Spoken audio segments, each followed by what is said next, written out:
মওদুদী সাহেব একজন অভিশপ্ত ব্যক্তি ছিলেন।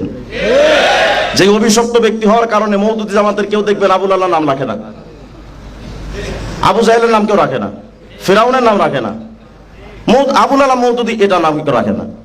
বোঝা গেল এরা। এরপরে দেখবেন অনেকে আমরা যখন আকাবিরের কথা বলি, মওদুদীবাদীরা কয় এই কওমি হুজুররা শুধু আকাবির আকাবির করে। আরে আমরা তো আমাদের আকাবিরদের নিয়ে গর্ব করার মতো আমরা সেরকম আকাবির পেয়েছি, কিন্তু তোমরা এমন আকাবির পাইছো যে অভিশপ্ত। সে আকাবিরের কথা তোমরা বলবা কেমনে?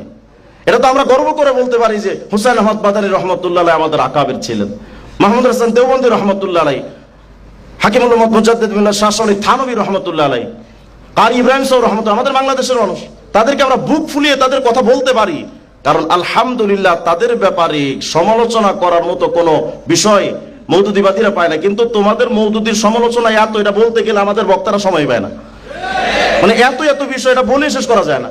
সুতরাং সেই ব্যক্তিকে আকাবি তোমরা মানবা কেন? এটা তো তোমাদের জন্য লজ্জার কারণ।